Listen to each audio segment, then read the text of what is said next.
Miss Kerr was nominated for 6 Academy Awards, without winning any, over more than 4 decades as a major Hollywood movie star.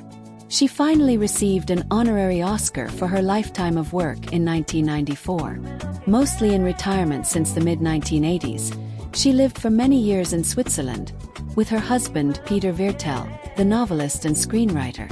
The lovemaking on the beach in Hawaii with Lancaster, viewed with both of them in wet swimsuits as the tide came in, was hardly what anyone expected of Deborah Kerr at that point in her career.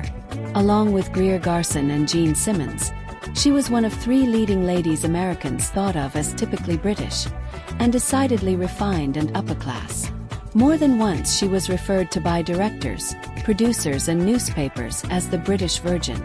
Time magazine, in a 1947 feature article, predicted she would be one of the great movie stars because, while she could act like Ingrid Bergman, she was really a kind of converted Greer Garson, womanly enough to show up nicely in those womanly roles.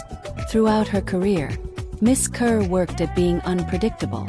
She was believable as a steadfast nun in Black Narcissus, as the love-hungry wife of an empty-headed army captain stationed at Pearl Harbor in From Here to Eternity, as a headmaster spouse who sleeps with an 18-year-old student to prove to him that he is a man in tea and sympathy, as a spunky schoolmarm not afraid to joust and dance with the King of Siam in The King and I, as a Salvation Army lass in Major Barbara, and even as Portia, the Roman matron married to Brutus in Shakespeare's Julius Caesar. She could be virginal, ethereal, gossamer and fragile, or earthy, spicy and suggestive, and sometimes she managed to display all her skills at the same time. Miss Kerr made From Here to Eternity, even though Harry Cohn, chief of Columbia Pictures in that era, had wanted Joan Crawford in the part and had to be persuaded to accept Miss Kerr.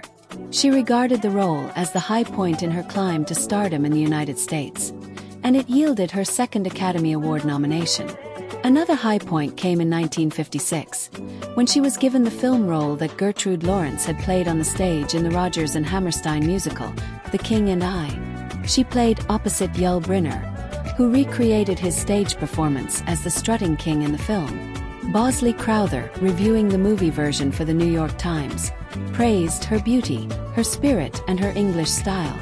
Her singing for classics numbers like Getting to Know You was dubbed by the off-screen voice of many Hollywood stars of the time, Marni Nixon.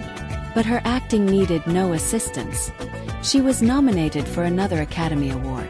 She also received Oscar nominations for Edward, My Son, released in 1949, Heaven Knows Mr. Allison, 1957, Separate Tables, 1958, and The Sundowners,